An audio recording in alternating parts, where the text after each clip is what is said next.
Channel asibu yengbidiba khwai punompu ahanba maktada Manipur Dreams na taramna ukjabag loinana ngasi so atong gidamakta yamna nungairaba movie amakaki explanation pudra luxury.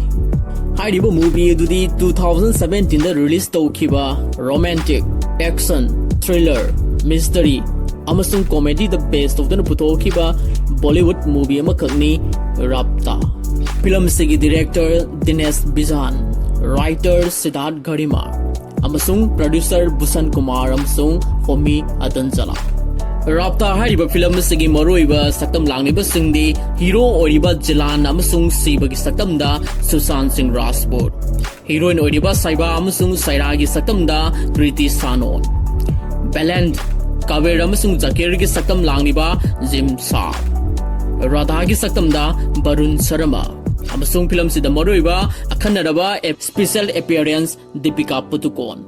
Film sida maruina mamangi mapok amada thokiba thogdok amabu hauziki mapok asida amuka suhanna manana thokadori maram sina film sigi wari si hawbadigi loibuk tabi nanaba wafam thamjari. Film sigi ahanba sinda uribasi hero oiriba sibani. Mahak amirsada pokpa Punjabi masani. Mahaksi nupi angang da farak khar taganba au ba panganba iseng seng na hairabada lady killer amani. Aduga masida uribasina sibagi best friend Radhani. Makoi se ayama matamda nupi angangi wari da sanaduna ta yamna nungai na lijabani. Aduga masida uribasina sibagi mapani. Mahaksi mahagi mamanaba amada mahaki masanupa sibasi Europe ta banker gi thabak ama phangle mana leinanaba yum garina singba pirak lagani haiduna yamna harawna wari sanari.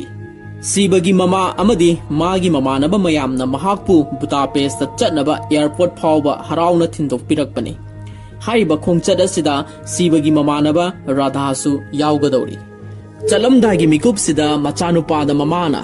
Ibungo na hak mapamduda yu thak nananaba satpa natte. Yu thakpa tarabaso gari thawganuko. Aduga nang adane nupi angang da karan tawganu. Nupi ga loinarabasu luhong madi yade ko. Phajana satlu nang na mathong yamna sadabasida aikoidi yamna pakali haiduna masabu nungsi na pautak pibirame. Asumna sibasi mama amasung mapabo kurum lamlaga Budapest kidamakta mayam puno mapu biday piramki. Asumna siba masung Radha makhoi anise airport ki departure da phamduna flight tongnana bidamakta matam ngairamki. Radhana magi iPad aduda paw amasu yenglame. Paw aduda chahi chanipan gi matungda handak ikoidana comet ama atamna paiselagle haibagi paw lagnamme. Matumduda sibana yamna nungaiba pawni ne handakti aigisu true lover ama soidana thengnarani haina mabani se phagi tongnarame. Hainari tangsa da nupi amasu Radhagi manakta changlaklamme. Nupi si hek yengmada masang matau si yamna phajai yamna su sexy oi. Sibana nupi adubu urubadagi Radhabu matungda phamhallaga mahakna nupi duga hek thangnana phamlamme. Masigi matungda mahakna nupi adubu mahaka yamna khangnaba saraga wari tawsilamme. Sibana kayam kuire aina nangbu ngairaglise chahi lising helamlagani. Maduda nupi duna ingang Karino ay bahap tadre. Sibana ngasi sa karino mino nang di khanglam kiroi. Yengu Nancy chahi sanipan gi matungda handak ikoi dana comet ama Prithvida paisilakadore haina paw sida yori base amta yengu ne. Ngasi dagi dina ibani gi soiba nungsi nungol gi tha haibadu laglabane. Sibagi wafam da nupi dana. Hello, aidi Nancy nate, aidi Melissa kawe. Maduda Radhana mu mateng pangsile. Hi Melissa, aigi ming Radha. Aikoi se honeymoon gidamak Budapest lakpane. Masigi makata na sibana amuk. Tasena nangi straight oiba hair style aduda aina ngawjarure. Waru biba yate ko haiduna nupi se da no phet toksile. Masidagi Melisabu sibana wari toksina duna koisin ba hauki. Masigi mathangda makoi se Budapest khongsa lakhe. Mapam sida siba amasung Radhasu makoi gi office ta join tawba hore. Sibasi office ke masang matau phajabi staff singa ayama matamda suru naiduna laisilame. Mana khangnadaba nupi se irai laisilaktre. Mapam sida babani se koiba satpa bar sangba yu thakthaba kaya tawduna yamna harawna lairei. Masigi mathangda film sigi heroine oriba Sairagi sinama mu ulai. Mahak numidang se tummada mamangda karino kanano khangdaba mitam anina hek ising da irang na bagi saktam ama toina urame. ꯍꯥꯏꯔꯤꯕ ꯁꯛꯇꯝ ꯑꯁꯤꯅ ꯃꯍꯥꯛ ꯑꯍꯤꯡ ꯇꯨꯝꯕ ꯍꯥꯏꯕꯗꯨ ꯌꯥꯍꯜꯂꯝꯗꯦ ꯃꯁꯤꯅ ꯃꯍꯥꯛꯁꯤ ꯑꯍꯤꯡ ꯇꯨꯝꯕ ꯌꯥꯗꯕꯒꯤ ꯂꯩꯅꯥꯁꯨ ꯅꯥꯔꯛꯈꯤ ꯃꯔꯝꯁꯤꯅ ꯃꯍꯥꯛ ꯍꯤꯗꯥꯛ ꯒꯨꯂꯤ ꯆꯥꯗꯨꯅ ꯍꯦꯛ ꯇꯨꯝꯅꯅꯕ ꯀꯟꯅ ꯍꯣꯠꯅꯩ ꯃꯁꯤꯒ ꯂꯣꯏꯅꯅ ꯃꯍꯥꯛ ꯏꯁꯤꯡꯕꯨ ꯎꯕ ꯌꯥꯔꯝꯗꯦ ꯑꯁꯨꯛꯀꯤ ꯃꯇꯤꯛ ꯑꯀꯤꯕ ꯍꯥꯏꯕꯗꯨ ꯑꯣꯏꯔꯝꯃꯤ ꯃꯊꯪꯒꯤ ꯅꯨꯃꯤꯠꯇ ꯁꯩꯔꯥꯁꯤ ꯑꯌꯨꯛ ꯉꯟꯇꯥ ꯍꯧꯒꯠꯂꯛꯏ ꯃꯍꯥꯛꯀꯤ ꯗꯨꯀꯥꯟꯗ ꯆꯠꯅꯅꯕ ꯁꯦꯝ ꯁꯥꯕꯁꯨ ꯂꯣꯏꯔꯦ ꯃꯍꯥꯛꯀꯤ ꯂꯟꯆ ꯕꯣꯛꯁ ꯑꯗꯨ ꯄꯨꯔꯗꯨꯅ ꯃꯍꯥꯛꯀꯤ ꯗꯨꯀꯥꯟꯗ ꯂꯥꯛꯂꯝꯃꯤ ꯁꯩꯔꯥꯁꯤ ꯀꯦꯛ ꯁꯦꯝꯕ ꯁꯥꯕ ꯌꯣꯟꯕ ꯇꯧꯗꯨꯅ ꯃꯊꯟꯇ ꯍꯤꯡꯅꯅꯕ ꯍꯣꯠꯅꯖꯕꯅꯤ ꯑꯁꯨꯝꯅ ꯃꯍꯥꯛꯁꯤ ꯃꯍꯥꯛꯀꯤ ꯗꯨꯀꯥꯟꯗ ꯃꯈꯜ ꯃꯈꯥ ꯀꯌꯥꯒꯤ ꯀꯦꯛ ꯁꯥꯗꯨꯅ ꯂꯩꯔꯝꯃꯤ ꯇꯥꯟꯖꯥꯁꯤꯗ ꯁꯤꯕꯁꯨ ꯃꯦꯂꯤꯁꯥꯒ ꯄꯨꯟꯅ ꯆꯣꯀꯣꯂꯦꯠꯀꯤ ꯀꯦꯛ ꯑꯃ ꯂꯩꯕ ꯂꯥꯛꯂꯝꯃꯤ ꯃꯈꯣꯏ ꯑꯅꯤꯁꯤ ꯁꯩꯔꯥꯒꯤ ꯗꯨꯀꯥꯟꯗ ꯆꯪꯂꯝꯃꯤ ꯃꯇꯝꯗꯨꯗ ꯁꯩꯔꯥꯗꯤ ꯋꯥꯛꯃꯦꯟ ꯑꯃ ꯍꯥꯞꯇꯨꯅ ꯋꯥꯈꯜ ꯅꯨꯡꯉꯥꯏꯅ ꯀꯦꯛ ꯁꯦꯝꯗꯨꯅ ꯂꯩꯕꯗꯨ ꯁꯤꯕꯅ ꯎꯔꯨꯔꯦ ꯃꯁꯤꯗꯒꯤ ꯁꯤꯕꯁꯤ ꯁꯩꯔꯥꯗ ꯌꯥꯝꯅ ꯉꯛꯅ ꯌꯦꯡꯗꯨꯅ ꯂꯩꯈꯤ ꯃꯗꯨꯗꯒꯤ ꯁꯩꯔꯥꯅ ꯑꯣꯟꯊꯣꯔꯛꯄꯗ ꯁꯤꯕꯒ ꯉꯥꯏꯍꯥꯛ ꯃꯤꯠꯆꯥꯟꯅꯗꯨꯅ ꯂꯩꯈꯤ ꯃꯕꯥꯅꯤꯁꯤ ꯀꯔꯤꯒꯨꯝꯕ ꯐꯤꯂꯤꯡꯁ ꯈꯔ ꯐꯥꯎꯅꯔꯝꯃꯤ ꯃꯁꯤꯗꯒꯤ ꯁꯩꯔꯥꯅ ꯃꯈꯣꯟ ꯑꯗꯨ ꯅꯧꯊꯔꯗꯨꯅ ꯌꯥꯝꯅ ꯇꯞꯅ ꯀꯔꯝ ꯀꯥꯟꯗ ꯂꯥꯛꯀꯦ ꯑꯩ ꯎꯍꯧꯗ꯭ꯔꯦ ꯁꯣꯔꯤ ꯁꯤꯕꯅ ꯉꯥꯏꯍꯥꯛ ꯑꯣꯏꯔꯦ ꯏꯠꯁ ꯑꯣꯀꯦ ꯇꯥꯟꯖꯥꯗꯨꯗ ꯃꯦꯂꯤꯁꯥꯅ ꯈꯧꯗꯦꯝꯂꯛꯏ ꯑꯗꯨꯒ ꯑꯁꯨꯝꯅ ꯍꯥꯏꯔꯛꯏ ꯑꯩꯗꯤ ꯃꯤꯜꯀꯤ ꯆꯣꯀꯣꯂꯦꯠ ꯄꯥꯝꯃꯦ ꯁꯤꯕꯅ ꯁꯩꯔꯥꯗ ꯉꯁꯤꯒꯤ ꯀꯔꯤ ꯀꯔꯤ ꯑꯍꯥꯎꯕ ꯂꯩꯕꯒꯦ ꯁꯩꯔꯥꯅ ꯂꯤꯀꯔ ꯆꯣꯀꯣꯂꯦꯠꯁꯨ ꯂꯩ ꯌꯥꯝꯅ ꯍꯥꯎꯕꯅꯤ ꯇ꯭ꯔꯥꯏ ꯑꯝꯇ ꯇꯧꯕꯤꯌꯣ ꯁꯥꯕ ꯂꯣꯏꯕꯗ ꯉꯥꯏꯔꯤ ꯃꯦꯂꯤꯁꯥꯅ ꯑꯩꯒꯤꯗꯤ ꯌꯥꯅꯤ ꯃꯤꯜꯀꯤ ꯆꯣꯀꯣꯂꯦꯠ ꯑꯗꯨꯝ ꯄꯤꯕꯤꯌꯣ ꯃꯗꯨꯗ ꯁꯤꯕꯅ ꯃꯦꯂꯤꯁꯥꯗ ꯕꯦꯕꯤ ꯂꯤꯀꯔ ꯆꯣꯀꯣꯂꯦꯠ ꯑꯣꯏꯅ ꯂꯩꯔꯁꯤ ꯃꯗꯨꯒꯤ ꯋꯥꯐꯝ ꯑꯗꯨꯗ ꯃꯦꯂꯤꯁꯥꯁꯤ ꯁꯥꯎꯗꯨꯅ ꯗꯨꯀꯥꯟꯗꯒꯤ ꯐꯦꯠ ꯂꯥꯎꯅ ꯊꯣꯛꯈꯤ ꯃꯗꯨ ꯎꯔꯨꯕꯗ ꯁꯩꯔꯥꯅ ꯁꯤꯕꯗ ꯅꯪꯒꯤ ꯕꯦꯕꯤꯗꯤ ꯊꯣꯛꯈ꯭ꯔꯦ ꯍꯥꯏꯗꯨꯅ ꯏꯪꯒꯤꯠ ꯇꯧꯏ ꯃꯗꯨꯗ ꯁꯤꯕꯁꯨ ꯁꯩꯔꯥꯗ ꯃꯨꯟꯅ ꯌꯦꯡꯂꯝꯂꯒ ꯊꯣꯛꯈꯤꯒꯦ ꯇꯧꯏ ꯃꯇꯝꯁꯤꯗ ꯁꯩꯔꯥꯅ ꯉꯥꯏꯈꯣ ꯍꯥꯏꯗꯨꯅ ꯏꯪꯒꯤꯠ ꯇꯧꯏ ꯑꯗꯨꯒ ꯃꯤꯜꯀꯤ ꯆꯣꯀꯣꯂꯦꯠ ꯑꯃ ꯄꯤꯈꯤ ꯃꯁꯤꯒꯤ ꯃꯇꯨꯡꯗ ꯁꯩꯔꯥꯁꯤ ꯅꯨꯃꯤꯗꯥꯡ ꯑꯣꯏꯔꯦ ꯍꯥꯏꯗꯨꯅ ꯃꯥꯒꯤ ꯗꯨꯀꯥꯟ ꯊꯣꯡ ꯂꯣꯟꯁꯤꯜꯂꯝꯂꯒ ꯊꯣꯛꯂꯛꯂꯦ ꯅꯥꯀꯜꯗ ꯁꯤꯕꯁꯤ ꯐꯝꯗꯨꯅ ꯉꯥꯏꯗꯨꯅ ꯂꯩꯔꯝꯃꯤ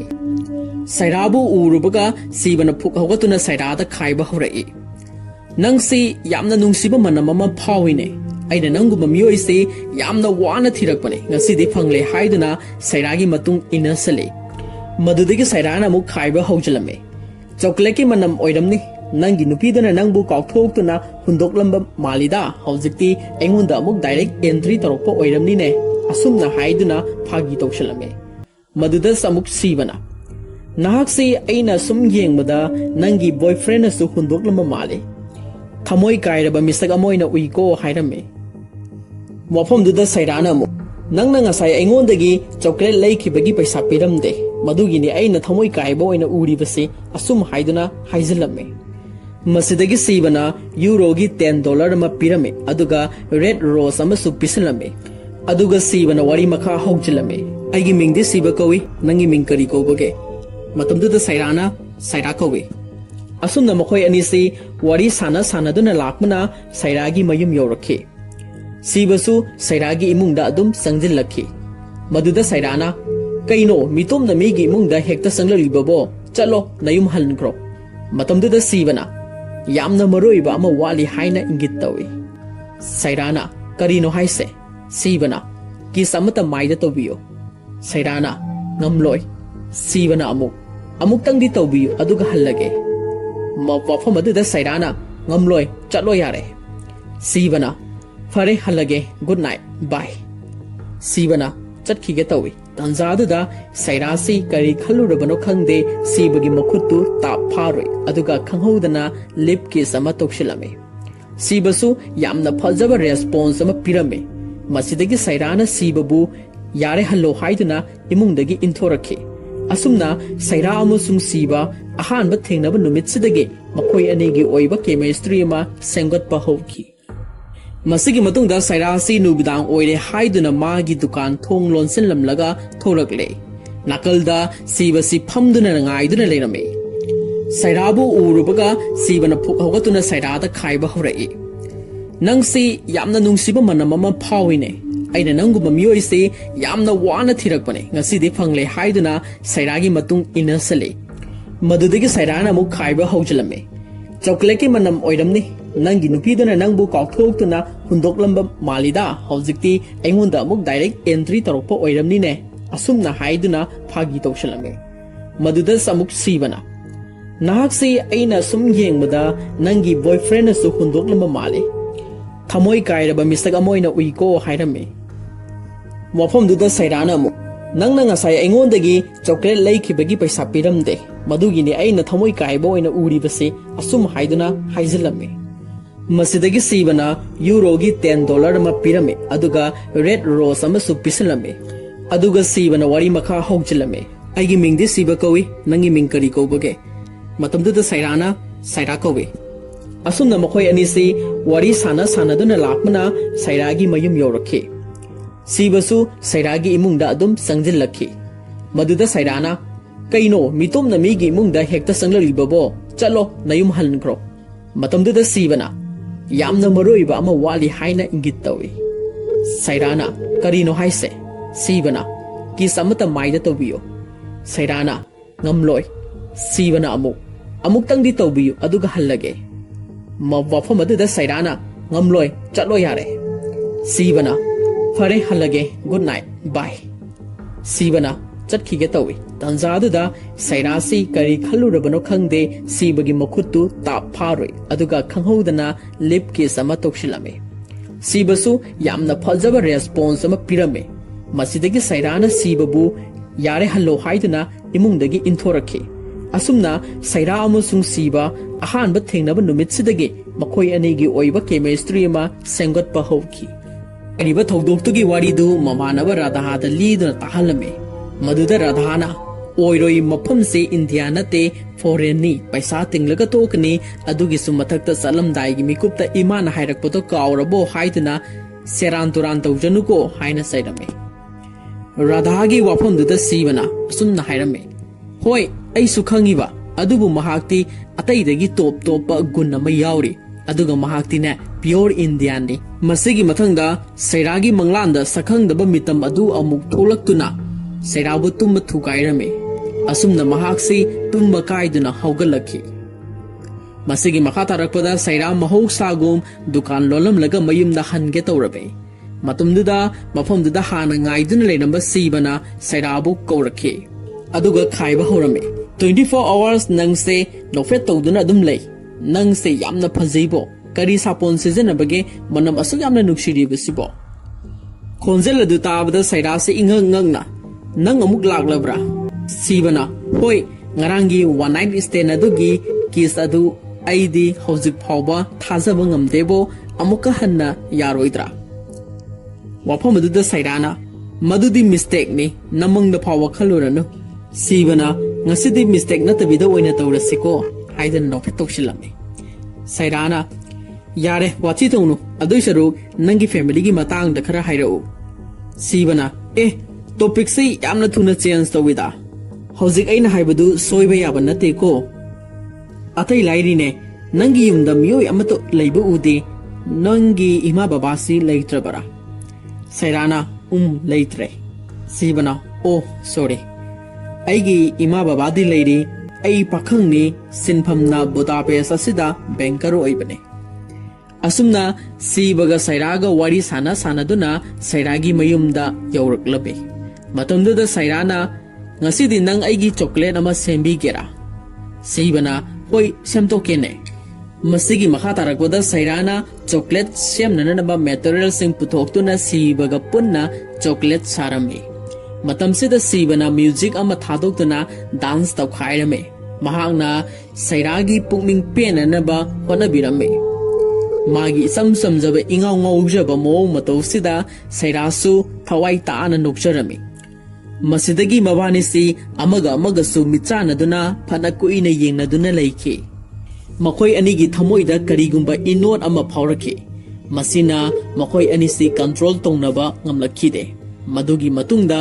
सीबना सैराबु खुदांग पाइदना फमुंग कादा पुसनकी असुमना सीबगा सैरागा मखोई अनिसी फिजिकल रिलेशन हाइबदु थमिनकी असुमना नोंगालकपदा सीबना मेकअप थोलकपदा सैराना मुन्ना येंगदुना लेनमे सैराना सीबदा नंग से कनानो करीनो सु फजना खंगद्रिङैदा सुमनगी नुमिन इनिसिदा नंगना अइंगोदगी एडवांटेज यामना लौखरे नंग से करम नुपाबु ओइदिगद्रा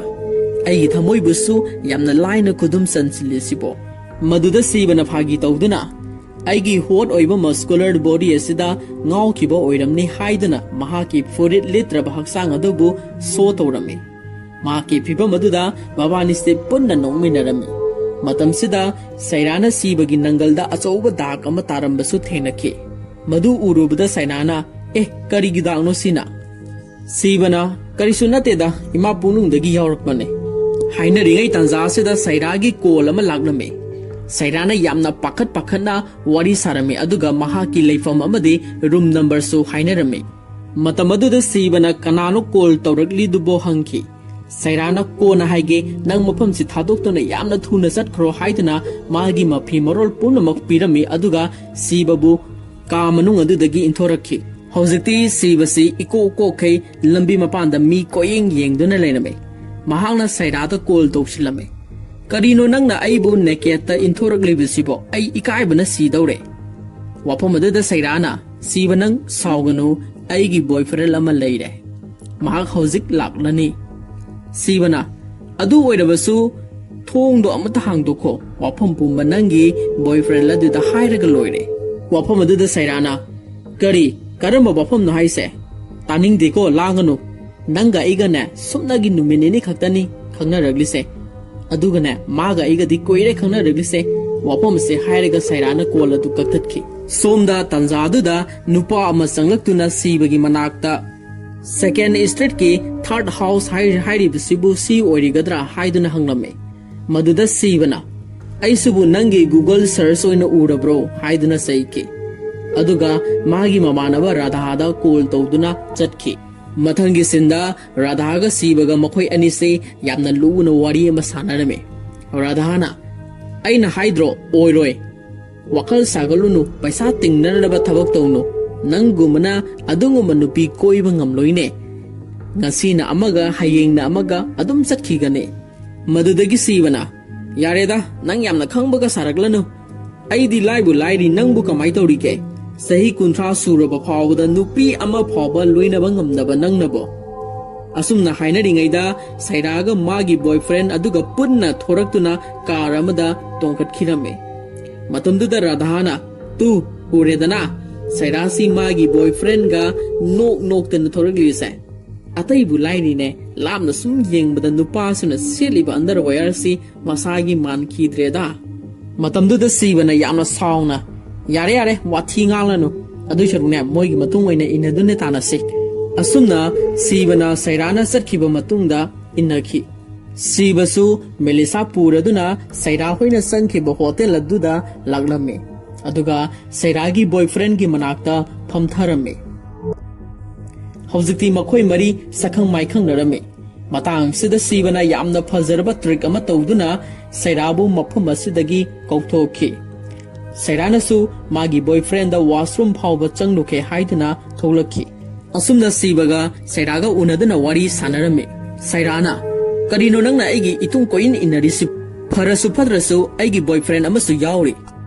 ꯑꯩꯒꯤ ꯃꯥꯏꯁꯨ ꯈꯤꯇꯪ ꯌꯦꯡꯕꯤꯕ ꯌꯥꯕꯅꯤ ꯃꯇꯝꯗꯨꯗ ꯁꯤꯕꯅ ꯍꯣꯏ ꯆꯨꯝꯃꯤ ꯑꯗꯨꯕꯨ ꯑꯩꯁꯦ ꯅꯪꯒ ꯊꯦꯡꯅꯔꯨꯕꯗꯒꯤ ꯅꯨꯄꯤ ꯀꯅꯥꯝꯇꯒꯤ ꯋꯥꯈꯜ ꯆꯪꯈꯤꯗ꯭ꯔꯦ ꯑꯩꯁꯦ ꯄꯨꯔꯥ ꯆꯦꯟꯖ ꯇꯧꯈ꯭ꯔꯦ ꯃꯗꯨꯗ ꯁꯩꯔꯥꯅ ꯌꯥꯝꯅ ꯁꯥꯎꯅ ꯌꯥꯔꯦ ꯑꯩꯗꯤ ꯍꯥꯟꯅꯒꯨꯝ ꯑꯗꯨꯝ ꯑꯣꯏꯔꯤꯀꯣ ꯅꯪꯒꯤ ꯋꯥꯈꯜꯗꯨ ꯑꯣꯏꯔꯣꯏ ꯑꯁꯨꯝꯅ ꯁꯤꯕꯗ ꯉꯥꯡꯂꯝꯂꯒ ꯃꯥꯒꯤ ꯕꯣꯏꯐ꯭ꯔꯦꯟꯒꯤ ꯃꯅꯥꯛꯇ ꯑꯃꯨꯛ ꯆꯪꯈꯤ ꯁꯤꯕꯁꯨ ꯑꯃꯨꯛ ꯃꯈꯣꯏꯒꯤ ꯃꯅꯥꯛꯇ ꯆꯪꯂꯛꯈꯤ ꯑꯗꯨꯗꯒꯤ ꯁꯤꯕꯅ ꯁꯩꯔꯥꯒꯤ ꯕꯣꯏꯐ꯭ꯔꯦꯟ ꯑꯗꯨꯗ ꯁꯩꯔꯥꯒꯤ ꯃꯇꯥꯡꯗ ꯖꯥꯠꯀꯤ ꯑꯣꯏꯕ ꯋꯥ ꯃꯌꯥꯝ ꯑꯃ ꯍꯥꯏꯖꯤꯜꯂꯝꯃꯤ ꯅꯨꯄꯥ ꯑꯗꯨꯗ ꯑꯁꯨꯝꯅꯁꯨ ꯍꯥꯏꯖꯤꯜꯂꯝꯃꯤ ꯅꯪꯒꯤ ꯒꯔꯜꯐ꯭ꯔꯦꯟ ꯑꯣꯏꯔꯤꯕ ꯁꯩꯔꯥꯅ ꯅꯪꯕꯨ ꯁꯥꯟꯅꯕꯤꯔꯤꯕꯅꯤ ꯃꯍꯥꯛꯅ ꯑꯩꯕꯨꯁꯨ ꯁꯥꯟꯅꯕꯤꯔꯝꯕꯅꯤ ꯊꯥꯖꯗ꯭ꯔꯒ ꯑꯩꯒꯤ ꯃꯔꯝꯗꯅꯦ ꯃꯉꯣꯟꯗ ꯑꯝꯇ ꯍꯪꯉꯨꯅꯤ ꯋꯥꯐꯝ ꯑꯗꯨꯗ ꯅꯨꯄꯥ ꯑꯗꯨꯅ ꯁꯩꯔꯥꯗ ꯅꯪ ꯃꯁꯤꯒꯤ ꯅꯨꯄꯥꯁꯤꯅ ꯍꯥꯏꯔꯤꯕꯁꯤ ꯆꯨꯝꯕ꯭ꯔꯥ ꯀꯌꯥꯝ ꯀꯨꯏꯔꯦ ꯃꯥꯒ ꯂꯣꯏꯅꯔꯛꯄ ꯃꯗꯨꯗ ꯁꯤꯕꯅ ꯃꯔꯛ ꯊꯠꯅ ꯑꯁ ꯌꯥꯝꯅ ꯀꯨꯏꯔꯦꯗ ꯃꯥꯗꯤ ꯅꯨꯄꯥ ꯑꯃꯒ ꯑꯃꯨꯛ ꯄꯨꯟꯕꯅꯤꯅꯦ ꯆꯦꯛꯁꯤꯜꯂꯨ ꯋꯥꯐꯝꯗꯨꯗ ꯁꯩꯔꯥꯅ ꯅꯠꯇꯦ ꯃꯥꯅ ꯍꯥꯏꯔꯤꯕꯁꯦ ꯂꯥꯜꯂꯤ ꯑꯩꯒ ꯃꯥꯒ ꯈꯪꯅꯔꯤꯕꯗꯤꯅꯦ ꯁꯨꯝꯅꯒꯤ ꯅꯨꯃꯤꯠ ꯅꯤꯅꯤ ꯈꯛꯇꯅꯤꯀꯣ ꯃꯗꯨꯗꯒꯤ ꯁꯤꯕꯅ ꯑꯃꯨꯛ ꯀꯔꯤ नुमित निनी खक ओइरबसु इबानीगी मरक्ता थमखिबा रिलेशनदुदि हाइदना कानादेको असुमना सेबना नुपादुगी ममांगदा सावनरनबा हेंजनबा वाहिवता मओ मतौ कया अमु उसिन्दुना नुपादु अदुगी मतिक सावहलमे मदुदगी फुक हवतखिदुना फरे ngasiदगी नंग थोपता होरो सिगुम्बा थौदोक्सिदि ngasiदा अहानबसु नते ꯃꯃꯥꯡꯗꯁꯨ ꯁꯨꯃꯥꯏꯅ ꯀꯌꯥ ꯑꯃ ꯊꯣꯛꯈ꯭ꯔꯦ ꯉꯁꯤꯗꯒꯤ ꯕꯤꯗꯥꯏ ꯍꯥꯏꯔꯝꯂꯒ ꯅꯨꯄꯥ ꯑꯗꯨ ꯊꯣꯛꯈꯤꯒꯦ ꯇꯧꯏ ꯃꯇꯝꯗꯨꯗ ꯁꯤꯕꯅ ꯃꯔꯨꯞ ꯑꯝꯇ ꯉꯥꯏꯕꯤꯈꯣꯕ ꯇꯨ ꯑꯩꯒ ꯂꯥꯛꯃꯤꯟꯅꯔꯤꯕ ꯅꯨꯄꯤꯁꯦ ꯅꯪꯅ ꯌꯨꯝ ꯍꯟꯈꯤꯕꯗꯅꯦ ꯑꯃꯨꯛꯇꯪ ꯗ꯭ꯔꯣꯞ ꯇꯧꯕꯤꯔꯝꯃꯨꯕ ꯍꯥꯏꯗꯨꯅ ꯃꯦꯂꯤꯁꯥꯕꯨ ꯄꯤꯁꯜꯂꯝꯃꯦ ꯃꯇꯝꯗꯨꯗ ꯃꯦꯂꯤꯁꯥꯁꯨ ꯐꯦꯠ ꯂꯥꯎꯅ ꯁꯥꯎꯗꯨꯅ ꯁꯤꯕꯗ ꯌꯥꯔꯦ ꯅꯪꯁꯨ ꯈꯪꯉꯦ ꯕꯥꯏ ꯍꯥꯏꯔꯝꯂꯒ ꯌꯥꯝꯅ ꯁꯥꯎꯅ ꯆꯠꯈꯤ ꯅꯨꯄꯥ ꯑꯗꯨꯅ ꯉꯥꯏꯈꯣ ꯆꯠꯃꯤꯟꯅꯁꯤ ꯍꯥꯏꯗꯨꯅ ꯇꯥꯟꯅꯈꯤ ꯑꯁꯨꯝꯅ ꯍꯧꯖꯤꯛꯇꯤ ꯁꯩꯔꯥ ꯑꯃꯁꯨꯡ ꯁꯤꯕ ꯃꯈꯣꯏ ꯑꯅꯤꯁꯦ ꯌꯥꯝꯅ ꯍꯔꯥꯎꯅ ꯂꯩꯃꯤꯟꯅꯍꯧꯈꯤ ꯑꯃꯗꯤ ꯃꯕꯥꯅꯤꯁꯤ ꯌꯥꯝꯅ ꯅꯨꯡꯉꯥꯏꯅ ꯋꯥꯔꯤ ꯁꯥꯟꯅꯔꯝꯃꯤ ꯁꯤꯕꯅ ꯅꯪꯁꯦ ꯑꯩꯅ ꯁꯨꯝ ꯏꯃꯥꯖꯤꯟ ꯇꯧꯕꯗ ꯌꯥꯝꯅ ꯊꯧꯅꯥ ꯐꯕ ꯍꯟꯇ꯭ꯔꯦꯁ ꯑꯃꯒꯤ ꯀꯁꯇꯝ ꯁꯦꯠꯂꯕꯗꯤ ꯐꯖꯗꯧ ꯃꯥꯜꯂꯤꯕꯣ ꯑꯩꯒꯤ ꯃꯤꯠꯇ ꯅꯪꯅ ꯍꯟꯇ꯭ꯔꯦꯁ ꯑꯣꯏꯔꯒ ꯑꯩꯅ ꯍꯟꯇꯔ ꯑꯣꯏꯔꯕ ꯑꯗꯨ ꯑꯣꯏꯔꯕꯗꯤ ꯂꯝꯕꯥ ꯃꯄꯨꯡ ꯐꯥꯗꯧꯕ ꯃꯥꯜꯂꯤꯀꯣ ꯋꯥꯐꯝ ꯑꯗꯨꯗ ꯁꯩꯔꯥꯅ ꯑꯃꯨꯛ ꯅꯪꯁꯨ ꯑꯩꯒꯤ ꯇꯔꯖꯥꯟ ꯑꯣꯏꯔꯕꯗꯤ ꯄꯔꯐꯦꯛ ꯑꯣꯏꯒꯗ꯭ꯔꯥ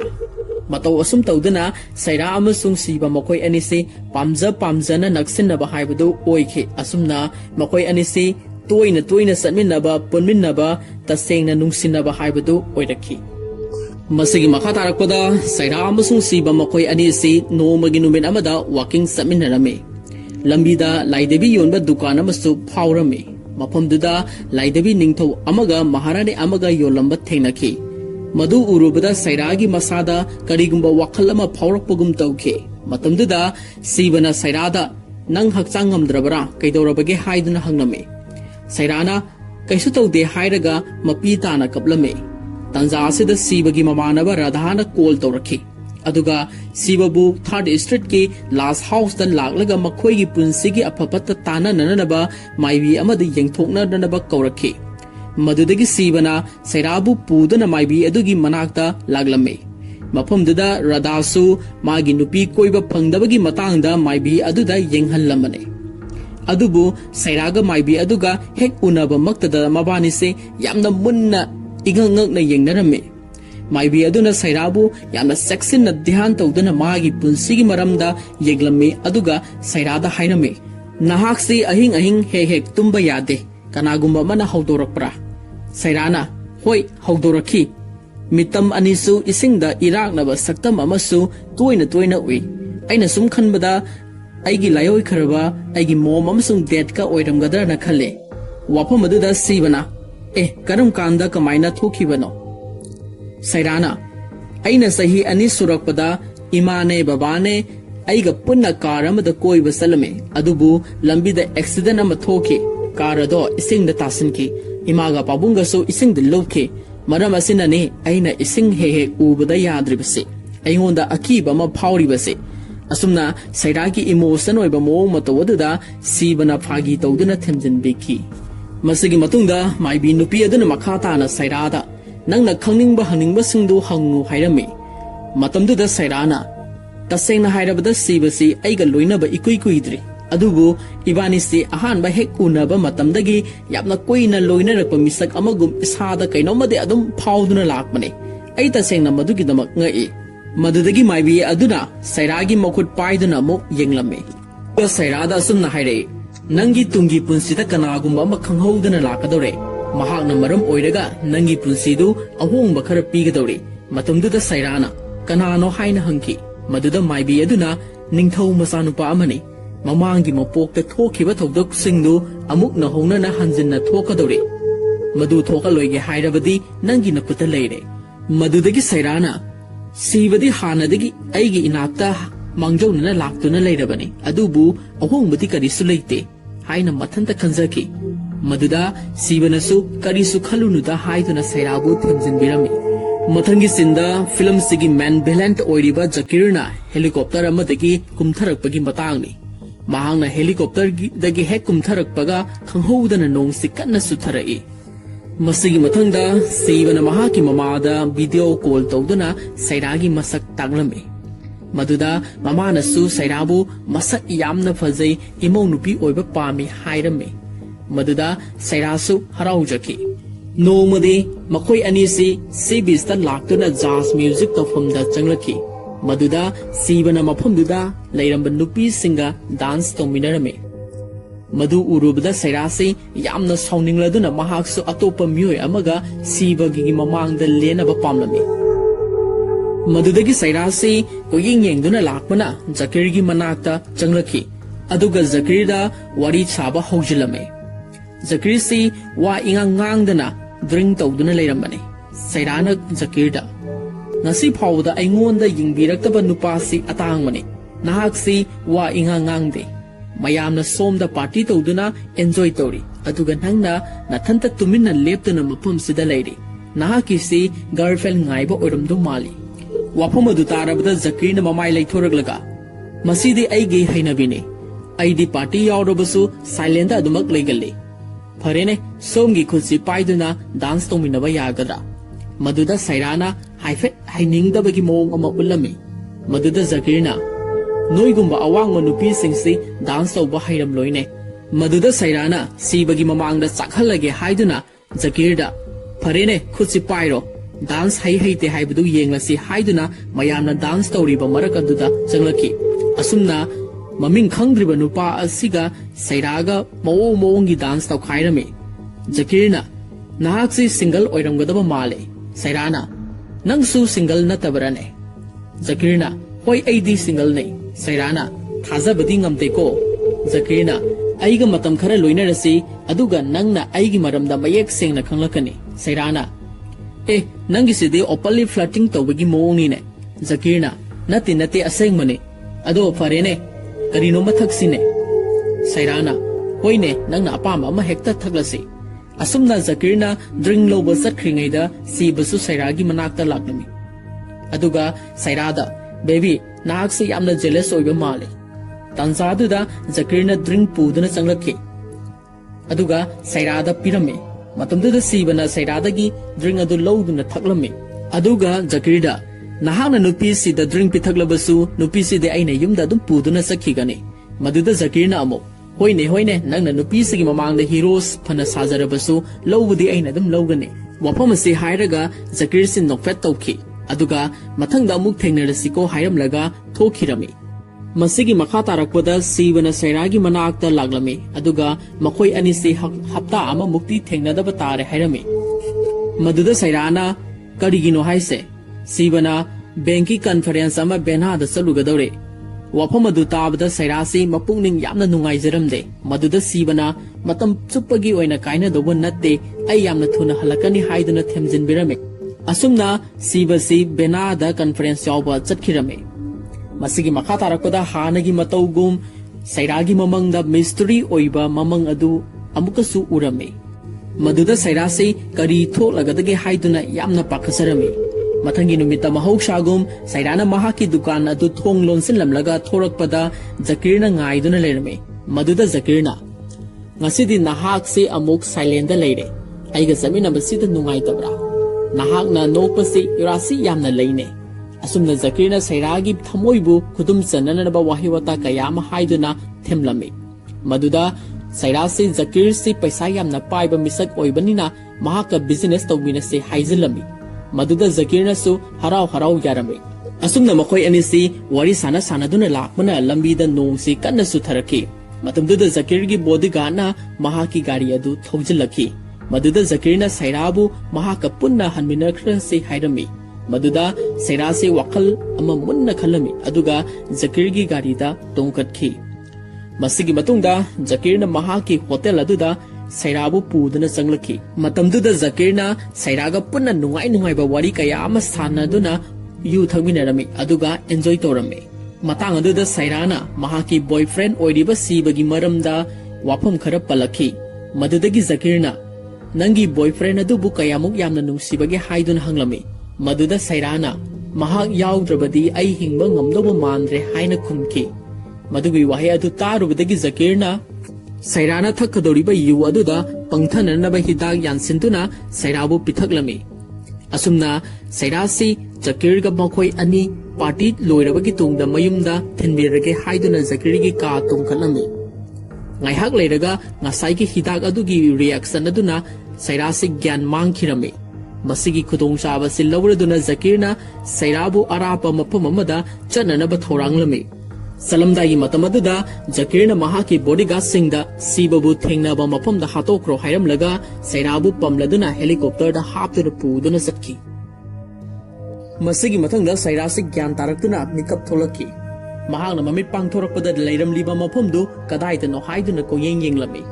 ꯃꯗꯨꯗꯒꯤ ꯃꯍꯥꯛꯅ ꯏꯃꯨꯡꯗꯒꯤ ꯊꯣꯡ ꯍꯥꯡꯗꯣꯛꯂꯒ ꯃꯄꯥꯟꯗ ꯆꯦꯟꯊꯣꯛꯇꯨꯅ ꯌꯦꯡꯂꯨꯕꯗ ꯃꯐꯝꯗꯨ ꯏꯁꯤꯡꯅ ꯄꯨꯡꯀꯣꯏ ꯀꯣꯏꯁꯤꯟꯕ ꯑꯥꯏꯂꯦꯟ ꯑꯃ ꯑꯣꯏꯔꯝꯈꯤ꯫ ꯁꯍꯔ ꯑꯗꯨꯗꯒꯤ ꯌꯥꯝꯅ ꯂꯥꯞꯅ ꯂꯩꯕ ꯌꯨꯝ ꯑꯃꯈꯛꯀꯤ ꯃꯅꯨꯡꯗꯅꯤ꯫ ꯃꯗꯨꯗꯒꯤ ꯁꯩꯔꯥꯁꯤ ꯄꯥꯈꯠꯇꯨꯅ ꯏꯃꯨꯡꯗ ꯆꯪꯂꯛꯈꯤ꯫ ꯃꯍꯥꯛꯅ ꯀꯥ ꯃꯅꯨꯡꯗ ꯆꯪꯂꯛꯄꯗ ꯖꯀꯤꯔꯁꯤ ꯂꯦꯞꯇꯨꯅ ꯂꯩꯔꯝꯃꯤ꯫ ꯃꯗꯨꯗꯒꯤ ꯁꯩꯔꯥꯅ "ꯅꯪꯅ ꯑꯩꯕꯨ ꯄꯨꯔꯛꯂꯤꯕꯁꯤꯕꯨ ꯀꯗꯥꯏꯗꯅꯣ?" ꯃꯗꯨꯗ ꯖꯀꯤꯔꯅ "ꯅꯪꯅ ꯍꯧꯖꯤꯛ ꯂꯩꯔꯤꯕꯁꯤ ꯑꯩꯒꯤ ꯁꯪꯁꯥꯔꯗꯅꯤ." ꯃꯗꯨꯗ ꯁꯩꯔꯥꯅ "ꯀꯔꯤꯅꯣ ꯅꯪꯅ ꯍꯥꯏꯔꯤꯗꯨꯕꯣ?" ꯖꯀꯤꯔꯅ "ꯅꯍꯥꯛ ꯑꯃꯨꯛꯇ ꯇꯞꯊꯈꯣ, ꯅꯪꯒ ꯑꯩꯒꯁꯤ ꯃꯃꯥꯡꯗ ꯀꯌꯥꯔꯛ ꯍꯟꯅ ꯊꯦꯡꯅꯈ꯭ꯔꯦ, ꯌꯥꯝꯅ ꯅꯛꯁꯤꯟꯅꯅꯁꯨ ꯂꯣꯏꯅꯈ꯭ꯔꯦ, ꯑꯗꯨꯕꯨ ꯏꯕꯥꯅꯤꯒꯤ ꯃꯔꯛꯇ ꯀꯅꯥꯒꯨꯝꯕ ꯃꯤꯑꯣꯏ ꯑꯃꯅ ꯏꯕꯥꯅꯤꯁꯤ ꯀꯥꯏꯅꯍꯟꯈꯤꯕꯅꯤ, ꯅꯍꯥꯛꯅꯗꯤ ꯃꯗꯨ ꯀꯥꯎꯔꯝꯂꯒꯅꯤ." ꯋꯥꯐꯝ ꯑꯗꯨ ꯇꯥꯔꯨꯕꯗ ꯁꯩꯔꯥꯅ "ꯀꯔꯤꯅꯣ ꯅꯪꯕꯨ ꯉꯥꯎꯔꯕ꯭ꯔꯣ?" ꯍꯥꯏꯗꯨꯅ ꯆꯩꯔꯝꯃꯤ꯫ ꯃꯗꯨꯗ ꯖꯀꯤꯔꯅ "ꯑꯩ ꯉꯥꯎꯗꯦ, ꯗꯥꯛꯇꯔꯅ ꯐꯥꯎꯕ ꯑꯩꯁꯦ ꯉꯥꯎꯔꯦ ꯍꯥꯏꯗꯨꯅ ꯀꯌꯥꯔꯛ ꯍꯟꯅ ꯍꯥꯏꯈ꯭ꯔꯕꯅꯤ, ꯑꯗꯨꯕꯨ ꯑꯩꯗꯤ ꯉꯥꯎꯗ꯭ꯔꯦ, ꯅꯪꯅ ꯑꯁꯦꯡꯕ ꯑꯆꯨꯝꯕꯗꯨ ꯈꯪꯗꯕꯒꯤꯅꯤ." ꯃꯇꯝꯗꯨꯗ ꯁꯩꯔꯥꯁꯤ ꯖꯀꯤꯔꯅ ꯍꯥꯏꯔꯛꯂꯤꯕ ꯋꯥꯐꯝꯁꯤꯡ ꯑꯗꯨꯗ ꯄꯨꯡꯉꯛ ꯉꯛꯈ꯭ꯔꯦ꯫ ꯃꯍꯥꯛ ꯑꯀꯤꯕꯁꯨ ꯄꯣꯛꯂꯛꯏ꯫ ꯃꯗꯨꯗꯒꯤ ꯁꯩꯔꯥꯁꯤ "ꯑꯩꯕꯨ ꯌꯨꯝꯗ ꯍꯟꯖꯈ꯭ꯔꯒꯦ" ꯍꯥꯏꯗꯨꯅ ꯆꯠꯅꯅꯕ ꯊꯧꯔꯥꯡ ꯇꯧꯔꯝꯃꯤ꯫ ꯃꯗꯨꯗ ꯖꯀꯤꯔꯅ "ꯉꯥꯏꯈꯣ, ꯆꯠꯈꯤꯕ ꯌꯥꯔꯣꯏ" ꯍꯥꯏꯗꯨꯅ ꯃꯈꯨꯠꯇꯨ ꯐꯥꯔꯝꯃꯤ꯫ ꯑꯗꯨꯒ ꯀꯔꯇꯦꯟ ꯑꯃ ꯃꯍꯥꯛꯅ ꯐꯠ ꯂꯥꯎꯅ ꯆꯤꯡꯊꯗꯨꯅ ꯐꯛꯂꯥꯡꯗ ꯌꯦꯡꯍꯜꯂꯝꯃꯤ꯫ ꯅꯨꯄꯤ ꯑꯃꯒꯤ ꯑꯌꯦꯛꯄ ꯁꯛꯇꯝ ꯈꯔ ꯌꯦꯛꯇꯨꯅ ꯂꯩꯔꯝꯈꯤ꯫ ꯃꯗꯨ ꯁꯩꯔꯥꯗ ꯌꯦꯡꯍꯜꯂꯗꯨꯅ ꯖꯀꯤꯔꯅ ꯍꯥꯏꯔꯛꯏ, "ꯌꯦꯡꯉꯨ, ꯅꯪꯒꯤ ꯁꯛꯇꯝꯁꯤꯡꯁꯦ ꯑꯩꯅ ꯉꯁꯤ ꯐꯥꯎꯕꯗ ꯀꯅꯥꯝꯇ ꯎꯍꯟꯗꯅ ꯌꯥꯝꯅ ꯆꯦꯛꯁꯤꯟꯅ ꯊꯝꯂꯛꯄꯅꯤ꯫ ꯃꯁꯤꯅ ꯅꯪꯒꯤ ꯆꯍꯤ 6ꯀꯤ ꯑꯉꯥꯡ ꯑꯣꯏꯔꯤꯉꯩꯒꯤ ꯃꯁꯛꯅꯤ, ꯑꯗꯨꯒ ꯃꯁꯤꯅ ꯆꯍꯤ 19ꯒꯤꯅꯤ, ꯑꯗꯨꯒ ꯃꯁꯤꯅ ꯔꯥꯖꯀꯨꯃꯥꯔꯤ ꯑꯃꯒꯤ ꯁꯛꯇꯝꯅꯤ." ꯖꯀꯤꯔꯒꯤ ꯋꯥꯐꯝꯁꯤꯡ ꯑꯗꯨ ꯇꯥꯔꯨꯕꯗ ꯁꯩꯔꯥꯁꯤ ꯑꯀꯤꯕ, ꯄꯥꯈꯠꯄ ꯑꯁꯨꯝ ꯍꯦꯟꯒꯠꯂꯛꯈꯤ꯫ ꯃꯗꯨꯗꯒꯤ ꯖꯀꯤꯔꯅ "ꯐꯔꯦ, ꯅꯪꯅ ꯑꯁꯦꯡꯕꯗꯨ ꯈꯪꯗ꯭ꯔꯕꯅꯤꯅ ꯅꯪ ꯑꯩꯒꯤ ꯒꯦꯁ ꯑꯣꯏꯅ ꯃꯇꯝ ꯈꯔ ꯂꯩꯔꯣ, ꯑꯗꯨꯒ ꯅꯪ ꯁꯣꯏꯗꯅ ꯈꯪꯂꯛꯀꯅꯤ" ꯍꯥꯏꯔꯝꯂꯒ ꯖꯀꯤꯔꯅ ꯁꯩꯔꯥꯅ ꯁꯦꯠꯅꯅꯕ ꯐꯦꯟꯁꯤ ꯗ꯭ꯔꯦꯁ ꯑꯃ ꯄꯤꯔꯝꯂꯒ ꯊꯣꯛꯈꯤ꯫ ꯃꯗꯨꯗꯒꯤ ꯁꯩꯔꯥꯁꯤ ꯑꯀꯤ ꯇꯨꯖꯨꯡꯕ ꯑꯃꯗꯤ ꯑꯉꯛꯄ ꯑꯃꯒ ꯂꯣꯏꯅꯅ ꯑꯌꯦꯛꯄ ꯁꯛꯇꯝꯁꯤꯡ ꯑꯗꯨ ꯌꯦꯡꯂꯗꯨꯅ ꯀꯞꯈꯤ꯫ ꯃꯁꯤꯒꯤ ꯃꯊꯪꯗ ꯁꯤꯕꯁꯨ ꯀꯟꯐꯔꯦꯟꯁ ꯂꯣꯏꯗꯨꯅ ꯕꯨꯗꯥꯄꯦꯁꯇ ꯑꯃꯨꯛ ꯍꯜꯂꯛꯈꯤ꯫ ꯃꯍꯥꯛꯅ ꯍꯜꯂꯛꯄꯗ ꯁꯩꯔꯥꯕꯨ ꯀꯣꯏꯊꯤ ꯊꯤꯈꯤ꯫ ꯃꯍꯥꯛꯀꯤ ꯗꯨꯀꯥꯟꯁꯨ ꯊꯣꯡ ꯂꯣꯟꯗꯨꯅ ꯂꯩꯔꯝꯃꯤ꯫ ꯃꯁꯤꯒ ꯂꯣꯏꯅꯅ ꯃꯍꯥꯛꯀꯤ ꯐꯣꯟꯁꯨ ꯁ꯭ꯋꯤꯆ ꯑꯣꯐ ꯂꯩꯈꯤ꯫ ꯃꯁꯤꯗꯒꯤ ꯃꯍꯥꯛꯁꯤ ꯃꯄꯨꯛꯅꯤꯡ ꯌꯥꯝꯅ ꯋꯥꯖꯈꯤ꯫ ꯁꯩꯔꯥꯁꯤ ꯑꯇꯣꯞꯄ ꯅꯨꯄꯥ ꯑꯃꯗ ꯂꯣꯏꯅꯈ꯭ꯔꯕꯔꯥ ꯍꯥꯏꯗꯨꯅ ꯋꯥꯖꯈꯤ꯫ ꯅꯣꯡꯃꯗꯤ ꯔꯥꯙꯥꯅ ꯁꯤꯕꯒꯤ ꯃꯅꯥꯛꯇ ꯂꯥꯛꯇꯨꯅ ꯃꯦꯒꯥꯖꯤꯟ ꯑꯃ ꯌꯦꯡꯍꯜꯂꯝꯃꯤ꯫ ꯃꯦꯒꯥꯖꯤꯟ ꯑꯗꯨꯗ ꯃꯇꯝꯁꯤꯒꯤ ꯄꯩꯁꯥ ꯌꯥꯝꯅ ꯄꯥꯏꯈꯠꯂꯛꯂꯤꯕ ꯕꯤꯖꯤꯅꯦꯁ ꯃꯦꯟ ꯖꯀꯤꯔ ꯀꯧꯕ ꯑꯃꯒ ꯁꯩꯔꯥꯒ ꯏꯡꯒꯦꯖ ꯇꯧꯔꯦ ꯍꯥꯏꯗꯨꯅ ꯃꯕꯥꯅꯤꯒꯤ ꯐꯣꯇꯣꯒ ꯌꯥꯎꯅ ꯐꯣꯡꯂꯛꯈꯤ꯫ ꯃꯗꯨ ꯎꯔꯨꯕꯗ ꯁꯤꯕꯁꯤ ꯅꯤꯡꯕ ꯌꯥꯝꯅ ꯀꯥꯏꯈꯤ꯫ ꯃꯍꯥꯛꯀꯤ ꯋꯥꯖꯕ ꯃꯇꯧ ꯑꯗꯨꯗ ꯔꯥꯙꯥꯅ "ꯑꯩꯅ ꯍꯥꯏꯗ꯭ꯔꯥ ꯑꯣꯏꯔꯣꯏꯅ, ꯃꯥꯒꯨꯝꯕꯤ ꯑꯍꯦꯟꯕ ꯄꯥꯝꯕꯤ ꯅꯨꯄꯤꯁꯤꯡꯕꯨ ꯅꯪꯅ ꯑꯗꯨꯛꯀꯤ ꯃꯇꯤꯛ ꯊꯥꯖꯔꯤꯕꯗꯨ ꯅꯪꯒꯤ ꯅꯔꯥꯜꯅꯤ" ꯍꯥꯏꯗꯨꯅ ꯆꯩꯈꯤ꯫ ꯍꯥꯏꯅꯔꯤꯉꯩ ꯇꯟꯖꯥ ꯑꯗꯨꯗ ꯈꯪꯍꯧꯗꯅ ꯖꯀꯤꯔꯅ ꯊꯥꯔꯛꯄ ꯒꯨꯟꯗꯥ ꯈꯔꯅ ꯁꯤꯕꯕꯨ ꯑꯦꯇꯦꯛ ꯇꯧꯔꯛꯈꯤ꯫ ꯃꯇꯝꯗꯨꯗ ꯁꯤꯕꯁꯤ ꯈꯔ ꯁꯥꯎꯅꯤꯡꯗꯨꯅ ꯂꯩꯕꯒ ꯃꯄꯥ ꯆꯥꯅꯔꯗꯨꯅ ꯒꯨꯟꯗꯥꯁꯤꯡ ꯑꯗꯨꯕꯨ ꯂꯣꯏꯅ ꯐꯨꯒꯥꯏꯔꯝꯃꯤ꯫ ꯃꯁꯤꯒꯤ ꯃꯈꯥ ꯇꯥꯔꯛꯄꯗ ꯁꯩꯔꯥꯁꯤ ꯅꯨꯃꯤꯗꯥꯡ ꯑꯃ ꯂꯣꯟꯅ ꯀꯥ ꯃꯅꯨꯡꯗꯒꯤ ꯆꯦꯟꯊꯣꯔꯛꯈꯤ꯫ ꯃꯍꯥꯛꯅ ꯆꯦꯟꯊꯣꯔꯛꯈꯤꯕ ꯎꯕꯗ ꯖꯀꯤꯔꯒꯤ ꯕꯣꯗꯤꯒꯥꯔꯗꯁꯤꯡꯅ ꯁꯩꯔꯥꯕꯨ ꯀꯣꯏꯇꯥꯟ ꯇꯥꯟꯅꯈꯤ꯫ ꯎꯄꯥꯏ ꯂꯩꯇ꯭ꯔꯕ ꯁꯩꯔꯥꯅ ꯏꯁꯤꯡꯗ ꯆꯣꯡꯊꯗꯨꯅ ꯃꯊ꯭ꯋꯥꯏ ꯊꯥꯈ꯭ꯔꯒꯦ ꯈꯟꯗꯨꯅ ꯁꯃꯨꯗ꯭ꯔ ꯃꯄꯥꯟꯗ ꯂꯩꯔꯤꯕ ꯑꯋꯥꯡꯕ ꯆꯦꯛꯄꯜ ꯑꯗꯨꯒꯤ ꯃꯊꯛꯇ ꯀꯥꯈꯠꯈꯤ꯫ ꯃꯇꯝꯗꯨꯗ ꯖꯀꯤꯔꯁꯨ ꯊꯣꯔꯛꯇꯨꯅ ꯁꯩꯔꯥꯕꯨ ꯃꯈꯥꯗ ꯀꯨꯝꯊꯔꯛꯅꯕ ꯍꯥꯏꯔꯝꯃꯤ꯫ ꯃꯇꯝꯗꯨꯗ ꯁꯩꯔꯥꯅ "ꯅꯈꯣꯏ ꯀꯅꯥꯃꯠꯇ ꯏꯅꯥꯛꯇ ꯆꯪꯁꯤꯜꯂꯛꯀꯅꯨ" ꯍꯥꯏꯗꯨꯅ ꯃꯅꯥꯛꯇ ꯇꯥꯗꯨꯅ ꯂꯩꯔꯝꯕ ꯍꯨꯛ ꯑꯃꯅ ꯖꯀꯤꯔꯗ ꯀꯟꯒꯦ ꯇꯧꯏ꯫ ꯃꯗꯨꯗ ꯖꯀꯤꯔꯅ ꯍꯨꯛ ꯑꯗꯨꯒꯤ ꯃꯆꯤꯟꯗꯨ ꯐꯥꯈꯤꯔꯝꯃꯤ, ꯑꯗꯨꯒ ꯃꯨꯛꯅꯔꯝꯃꯤ꯫ ꯍꯨꯛ ꯃꯇꯣꯟ ꯑꯗꯨ ꯀꯣꯝꯂꯗꯨꯅ ꯅꯥꯟꯊꯣꯔꯛꯈꯤ꯫ ꯁꯩꯔꯥꯁꯤ ꯂꯣꯡꯅ ꯁꯃꯨꯗ꯭ꯔꯗ ꯍꯥꯏꯊꯗꯨꯅ ꯇꯥꯈꯤ꯫ ꯃꯗꯨꯗꯒꯤ ꯖꯀꯤꯔꯅꯁꯨ ꯁꯩꯔꯥꯕꯨ ꯀꯟꯒꯦ ꯍꯥꯏꯗꯨꯅ ꯃꯍꯥꯛ ꯃꯁꯥꯃꯛꯁꯨ ꯏꯁꯤꯡꯗ ꯆꯣꯡꯊꯒꯦ ꯇꯧꯔꯝꯃꯤ, ꯑꯗꯨꯕꯨ ꯃꯍꯥꯛꯀꯤ ꯕꯣꯗꯤꯒꯥꯔꯗꯁꯤꯡ ꯑꯗꯨꯅ ꯃꯍꯥꯛꯄꯨ ꯐꯥꯔꯝꯃꯤ꯫ ꯁꯩꯔꯥꯁꯤ ꯏꯔꯣꯏꯕ ꯍꯩꯇꯕꯅ ꯏꯁꯤꯡ ꯑꯗꯨꯗ ꯏꯔꯥꯛꯅꯔꯝꯃꯤ꯫ ꯃꯍꯥꯛꯅ ꯏꯁꯤꯡꯗꯨꯗ ꯂꯨꯞꯈꯤꯕꯗꯨꯗ ꯃꯍꯥꯛꯀꯤ ꯃꯃꯤꯠꯇ ꯃꯃꯪꯗ ꯎꯈ꯭ꯔꯕ ꯃꯤꯁꯇ꯭ꯔꯤ ꯑꯣꯏꯕ ꯃꯤꯇꯝꯁꯤꯡꯗꯨ ꯃꯊꯪ ꯎꯕ ꯍꯧꯔꯛꯈꯤ꯫ ꯑꯁꯨꯝꯅ ꯁꯩꯔꯥꯒꯤ ꯃꯃꯤꯠꯇ ꯃꯃꯥꯒꯤ ꯃꯄꯣꯛꯇ ꯊꯣꯛꯈꯤꯕ ꯊꯧꯗꯣꯛꯁꯤꯡꯗꯨ ꯃꯌꯦꯛ ꯁꯦꯡꯅ ꯅꯤꯡꯁꯤꯡꯂꯛꯈꯤ꯫ ꯑꯁꯨꯝꯅ ꯐꯤꯂꯝꯁꯤ ꯐ꯭ꯂꯥꯁꯕꯦꯛꯇ ꯑꯃꯨꯛ ꯄꯨꯗꯨꯅ ꯆꯠꯈꯤ꯫ ꯃꯁꯤꯗ ꯎꯔꯤꯕꯁꯤ ꯑꯁꯨꯛꯄ ꯖꯪꯒꯜ ꯑꯃꯗ ꯍꯟꯗ꯭ꯔꯦꯁ ꯑꯃ ꯊꯥꯡ ꯐꯦꯡꯗꯨꯅ ꯂꯩꯔꯝꯕꯒꯤ ꯁꯤꯟ ꯑꯃꯅꯤ꯫ ꯃꯍꯥꯛꯁꯤ ꯑꯇꯩ ꯀꯅꯥꯁꯨ ꯅꯠꯇꯦ, ꯁꯩꯔꯥꯒꯤ ꯃꯃꯥꯡꯒꯤ ꯃꯄꯣꯛꯇ ꯄꯣꯛꯈꯤꯕ ꯁꯥꯏꯕꯥꯅꯤ꯫ ꯃꯍꯥꯛꯁꯤ ꯄꯟꯊꯔꯒꯠ ꯍꯥꯏꯔꯤꯕ ꯇ꯭ꯔꯥꯏꯕꯦꯜ ꯐꯨꯔꯨꯞ ꯑꯁꯤꯒꯤ ꯄ꯭ꯔꯤꯟꯁꯦꯁ ꯑꯃꯅꯤ꯫ ꯃꯍꯥꯛꯅ ꯐꯥꯔꯛꯄ ꯉꯥ ꯑꯃꯕꯨ ꯆꯥꯅꯅꯕ ꯊꯧꯔꯥꯡꯂꯝꯃꯤ꯫ ꯃꯇꯝꯗꯨꯗ ꯀꯩ ꯑꯃ ꯊꯣꯔꯛꯇꯨꯅ ꯁꯥꯏꯕꯥꯒꯤ ꯃꯅꯥꯛꯇ ꯆꯪꯂꯛꯈꯤ꯫ ꯃꯁꯤꯗꯒꯤ ꯁꯥꯏꯕꯥꯅ ꯃꯈꯨꯠꯇꯒꯤ ꯉꯥ ꯑꯗꯨ ꯀꯩ ꯑꯗꯨꯗ ꯂꯪꯁꯤꯜꯂꯝꯃꯤ꯫ ꯇꯟꯖꯥꯗꯨꯗ ꯈꯪꯍꯧꯗꯅ ꯀꯅꯥꯒꯨꯝꯕ ꯑꯃꯅ ꯀꯩ ꯑꯗꯨ ꯇꯝꯅ ꯇꯦꯟ ꯈꯔ ꯀꯥꯞꯁꯤꯜꯂꯛꯈꯤ꯫ मदुदगी कई अदु कीदुना चेनखिरमे तेन कापलक्लिबा मिसक अदु कनानो हाइदुना कोयेंग येंगलुबदा अतै कनासु ओइरमद्रे पांथरगढ़ असिगी थौना फबा वारियर काबीरने महांगना सैबागी मनाक्ता संगलक्तुना सैबागा वारी सानरमे सैबाना नहांगना अैगी सिकारबु तांथोक्लिबा करिगिनो मदुदा कबीरना कई अदुना नंगबु एटेक तौगदबगी संगलक्लिबदु उदबरा सैबाबु मतम सुपदा ngakpi senbiba haibase काबीर अैगी इथौने मदुगी वाफम मदुदा सैबाना पंथरगढ़ असि अैगी पोंगनफमने अैगी नमक्ता कनागुंबा अमतदगी मतिंग पामजदे वाफम मदुदा कबीरना अदुबु कनागुंबा अमतगी ममितना नंगबु हंगना येंगबा अै पामदे हाइदुना सैबाबु कोलमे असेंगबा मक्ति सैबागा कबीरगा मखोय अनिसि अमना अमगी दमक्ता खंजबने तंजासिदा लानमी अमना काबीरबु कौदुना पांथरगढ़ अखोयगी लेबाक्ता मुराकीगी जिलाना लुसिंगदुना लांदाबा लागले हाइदुना लौरई मदुदा सैबाना कनानो जिलान हाइरिबसिबो हाइदुना काबीरदा ngakna hangki मसिगी मतुंगदा मुराकीगी लानमी कया हि तोंगदुना पंथरगढ़गी आइलैंड थुंगलमी मसिदा उरिबसि मुआतकी हाइना कौबा मुराकीगी निंगथौअदुनी महांगना लानमी अमदा मालेमगी असुक फजखरबा पंथरगढ़ कौबा लैबाक असि लांदादुना लौसिनगदबनी हाइरमे सोमदसु पंथरगढ़गी लानमी अथौबा काबीरना महाकी लानमी सेना सिंगबु मुराकीगा थौना फना लांथेंगनदुना इरमदमसिबु मतम सुबदा येंगनबदगी कनगदबनी हाइदुना पुंगनिंग थौगलमे तंजासिदा खंगहौदना काबीर तमना ता अमा लंगलखी काबीरना लैथोक्तुना ता लंगलक्लिबा मिसगदु कनानो हाइदुना येंगलमे मतमदुदा अवांग सिंथक अदुदगी मसामौ फखरबा नुपा अमा सोंथरखी अदुगा मनाक्ता लेरंबा मुराकी लानमी अमा महाकी थांगना मंगकक्तुना हातखी मदुदगी काबीरना महाकी लानमी सिंगदा जिलानबु हालो हाइदुना याथंग पिरमे मतांग असिदा जिलान हाइरिबसे मुराकी लैबाकी वारियर मतमदुदा जिलानगी खोंगबोर लानमी कया अमसु सिंथक्तगी सोंथरखी हौजक्ति जिलान अमदि काबीर मखोय अनिगी मरक्ता अचौवा फाइट अमा तौरमे कन्बा हैबा मानबा वारियर अनिसि अमना अमबु थांग यानरमे मखोय अनिसि अमना अमबु हेंजनरमदे अदुबु लाइबक थीबदी जिलान हैथोय सिंथोयबा खरा हेनखिबना काबीरगी नंगलदा थांग सुरी अमना थिलमे काबीर से खुद हनमा ngamlamdre जिलाना काबीरदा नंगी नथोय मांगनिंद्रबदी नुमित ताद्रि फावगी मनुंगदा पंथरगढ़ असे ऐंगोंदा सरेंदा तौ हाइरमी मसिगी मतुंगदा काबीरगी ज्ञान मांगलबा हक्सांग अदु सगोल अमगी मथक्ता हापलगा पंथरगढ़गी कोनुंगदा पुरखी मदु उरुबदा सैबाना सेंसिनदुना काबीरबु कोंकटपीदुना थवाई वाना कपसरमे अदुगा काबीरगी असोकपा अदुबु लायेंगननबा पुसिनहनखी मसिगी मथंगदा पंथरगढ़गी निंगथौना सैबादा जिलानगी मफमदा लमन खुमनबा वाफम फोंदोक्लमे मसिदगी सैबाना मपा इबुंगोदा पंथरबु ngakpi senbiduna leiramu हाइरमलगा महाग जिलानगी मनाक्ता सगोल थौदुना लागलमे असुमना लाकमना जिलान होइना लेरिबा मफम अदुदा थुंगलमे मफम दुदा लेरमलिबा लानमी सिंग अदुदा सैबाना महाकी मसक ताकलमे अदुगा जिलानबु हातपा लाकमनी हाइना खंगलमे मतमदुदा जिलानसु मनुंगदगी थोरक्तुना सैबागा उनदुना वारी सानरमे सैबाना जिलानदा नहांगना अइबु माइथीबा पीबा ngamlabadi पंथरगढ़ असि नंगी ओइजरो हाइरमे मदुदा जिलाना सैबाबु अंगकपा अमगा लोइनदा मुन्ना येंगलदुना नंगबु कनानो हंखी सैबाना अइदि दुम अमने अइना नंगबु हातपा लागलिबने हाइखी अदुबु जिलानदी सैबागी वाफम सिंगदु करिसु नासुंगदना तारमे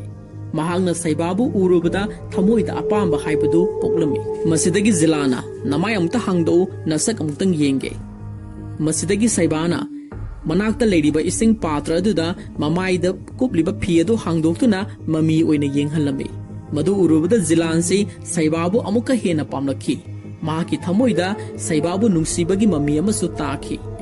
मतमदुदा सैबाना करी तौरबगे अकीबा पोक्लबरर हाइदुना हंखी ngोंदा मतमदुदा जिलान ऐंगोंदा अकीबा मसक हाइबदु खंगदे अदु शरुक जंगलदा सलुरसे अदुगा चांग येंगनरसे हाइदुना सैबागा जंगलदा पुन्ना लांगमिनरमे अदुगा बाबानी से वाफम अमसु हौदोंनरमे सैबाना करिगुंबा अइना नंगबु हक्सांगदगी ई मरिक अमा थोखलब नहाक मफम सिबु थादोक्तुना सटखिगदमने जिलाना करिगुंबा ngamhौद्रबदी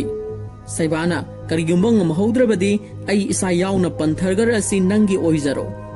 मसिदगी सैबाना जिलानबु किक अमा थाबा हौरमे अदुगा सेनखिरमे मसिदा जिलाना सैबाबु जंगल फाउदना कोइतान तानरमे उरक वारकता सैबाना लिट लिटुना लाकमने अदुबु जिलाना सैबाबु फारमे अदुगा मवानिस्ति फुनरमे सैबाना जिलांदगी अमुक नांथोक्तुना सेलखी सैबाना अवांगबा उपांबी अमदा काखलमे अदुबु खोंफम सहोदबदगी उथक्तगी तारकलमे अदुबु जिलाना सोंसिलक्तुना सैबागी मखुट पाइदुना यानबिक मसिगी मतुंगदा सैबाबु उथक अदुदा चिंखटलमे अदुगा जिलानगी हंटर नाइफ अदुना सैबागी खौरीदा थमखी सैबासी महाक मसाना माइथीरे हाइबा याजखी सैबाना जिलांदा आई बुहालो आई माइथीरे युमदा अमुक हन्ना हनबा ngamlaroi हाइरमे मतुंगदा जिलाना सैबाबु मुन्ना येंगदुना अदुमक लेखी महांगना सैबाबु नुंगसीबा हाइबदु ओइरमे मदुदगी महांगना वा अमता हाइरमदना महाकी हंटर नाइफ अदु सैबादा पिरमलगा मफमदुदगी सटखिगे तौइ मतमदुदा सैबाना जिलानगी थांग अदुना महाकी मखुददु लेंथतुना जिलानदा उल्लमी मसिन ताकपदी हाइनखिबगी मतुंगिना पंथरगा लेबाक असि नतना सैबाबुसु जिलानगी ओइरे हाइबनी सोमदना कावेरसु अनाबा खर फरदुना सैबागी लिखुन लीननबा सेम सारमे सोमदसु सैबासी जिलाना लुहोंगननबा थौरांग तौरगे हाइना खनखि मुराकीगी चनबी अमगी मतुंगिना सैबाबु मखोइगी सिंबल अदु खुदांगदा हखलमे असुमना सैबासी हौजिक्ति मुराकीगी सागैदा तेनखि मसिगी मखा तारकपदा कबीरना सैबाना लेरिबा मफम अदुदा मथंत संगलक्तुना सैबाबु लौबा लाक्लमी मतमसिदा सैबाना मयुमदा हंसी हाइबा यारमदे मदुगी महुता ऐदी मफम सिदगी हनबा याररोय ऐ जात ओले पंथर ओइद्रे मुराकी हाइदु ओइख्रे अदुना नाहक मफम सि थादोक्तुना थुना हनख्रो हाइरमी मदुदा काबीरना ऐ जिलानबु हालगा नंगबु पुदुना हनगनि हाइरमी मदुदा सैबाना काबीर मदु ओइथोगलारोय हौजिक्ति पुमनमक हौख्रे नंगना थाजद्रगा येंगु ऐगी खुदांगदा हगलिबसे ऐ जिलानगी ओइख्रे वाफम अदुदा काबीरना थमोय सोकना कबलदुना ऐगी पुंसिदि सैबा तंगिने हंदक मपोक्सिदा नतना मपोक खुदिंगी नंगी नमिंगसे ऐगी थमोयनुंगदा मुटपा नाइदना अदुमक लेंगदना लेहौरगने हाइना कपखि मतमदुदा सैबाना काबीर नंग ऐबु वारगनु इबानिगी लाइबक्ता असुमना थोउ हाइदुना तमलमले अदुगी सुमथक्ता हौजिक्ति जिलाना ऐबु थमोय सेंगना नुंसीबिरे ऐसु मा खक्तगी ओइरनी हाइरखि वाफम अदु तारबदा जाकिरना मदुदा जिलाना हराउबरा सैबाना यामना हराउई महा यामना फब मीनी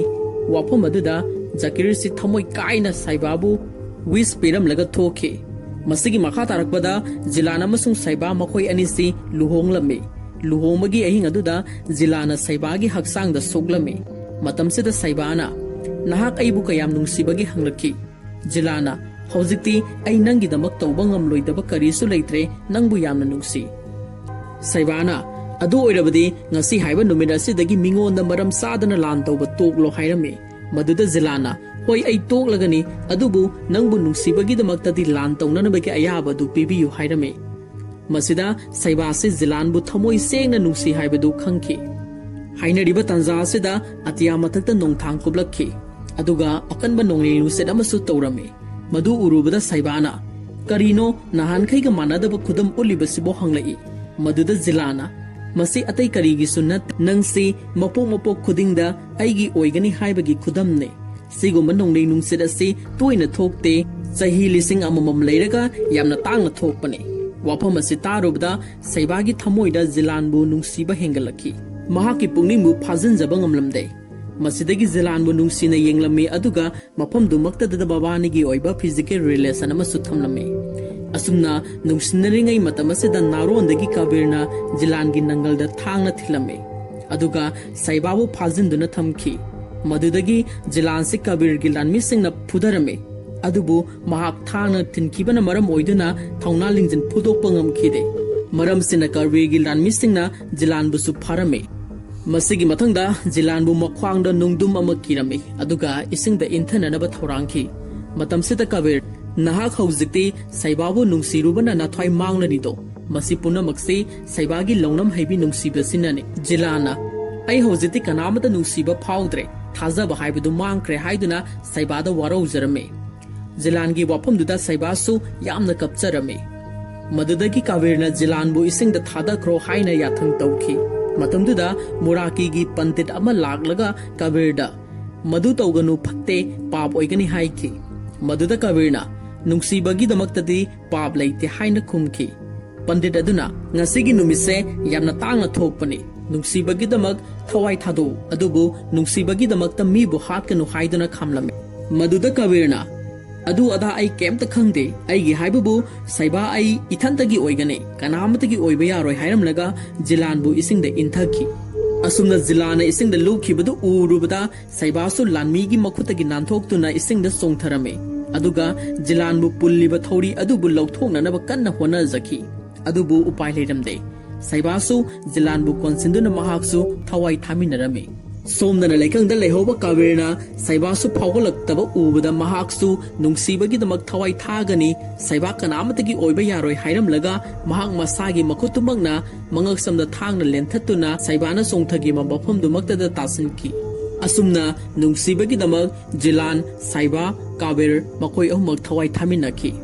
ꯑꯁꯨꯝꯅ ꯐꯤꯂꯝꯁꯤ ꯄ꯭ꯔꯖꯦꯟꯗꯦꯗ ꯑꯃꯨꯛ ꯂꯥꯛꯇꯨꯅ ꯃꯃꯥꯡꯗ ꯊꯣꯛꯈꯤꯕ ꯊꯧꯗꯣꯛꯁꯤꯡꯗꯨ ꯁꯩꯔꯥꯅ ꯃꯌꯦꯛ ꯁꯦꯡꯅ ꯅꯤꯡꯁꯤꯡꯂꯛꯈꯤ꯫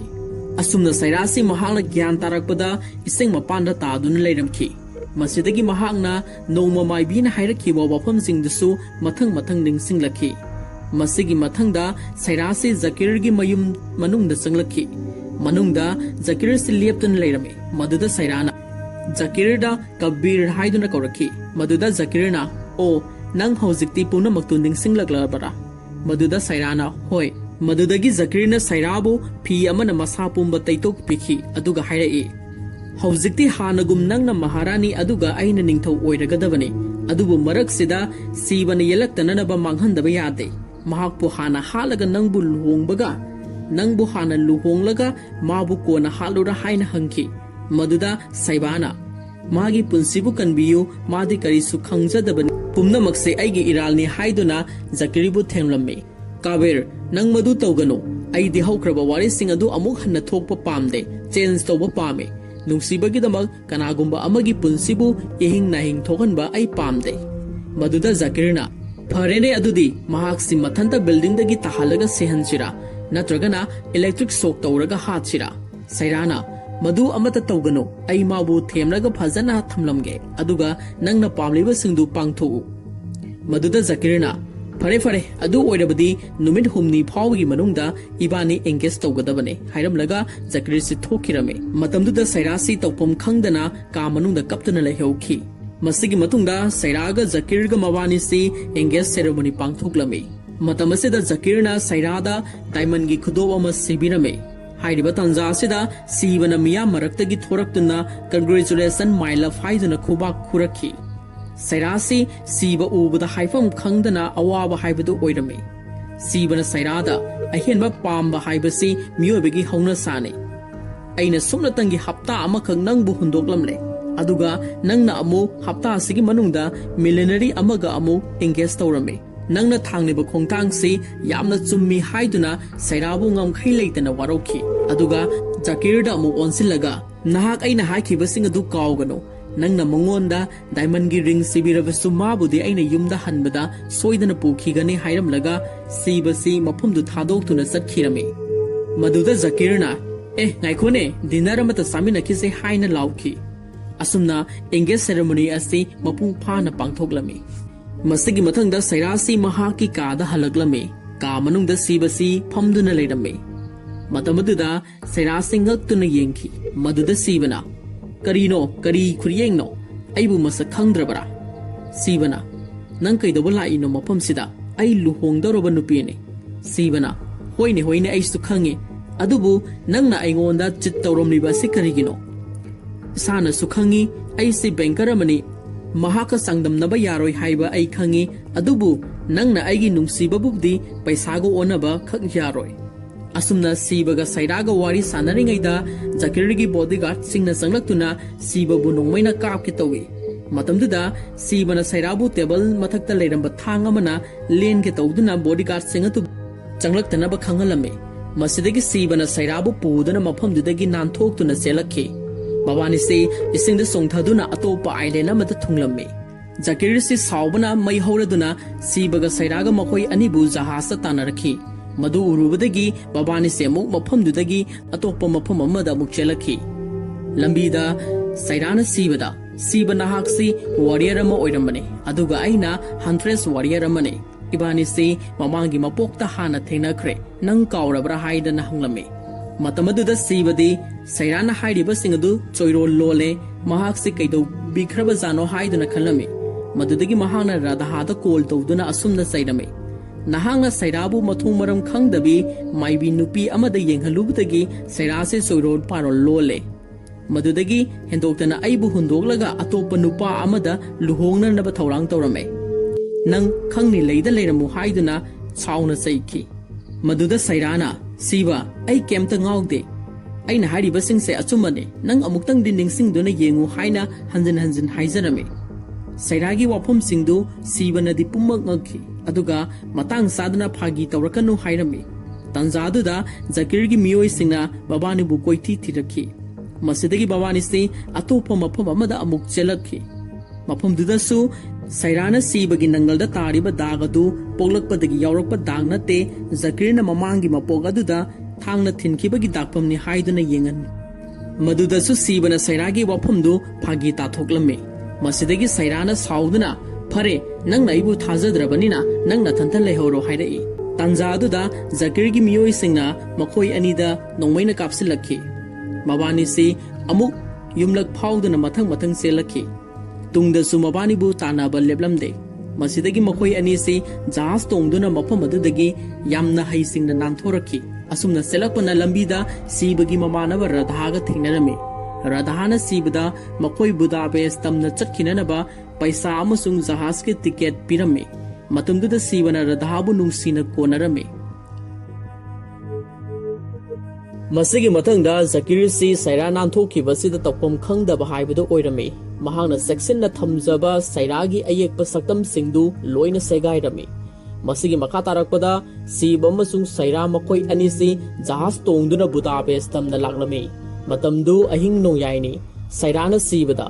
sibanang aina hairiba se karimata ningsingdrabra haina amukasu hangjakhi maduda sibana saira se pakhatkibana wakal se normal oidre haiduna jo kaya tawduna sairagi pukningbu phajin birame aduga sairada asumna su hairame nahaki past life ki story di ai dikhangdre adubu hojiki present life asidadi aina nangbudi thamoi sena nungsijai haiduna sairagi khutsa da khudop amma sibiki asumna makhoi ani se yamna nungsinana jahaz aduda leiminarami tanja aduda nongthaklomda nongthang ama kupapadu mabani na ukhi madu urubada sairana mamangda thokiba thodoktu amuk hana thokadore haiba khangbadagi hipambadagi phuk hogatki aduga sibabu mafam si thadoktuna senkhrase hairame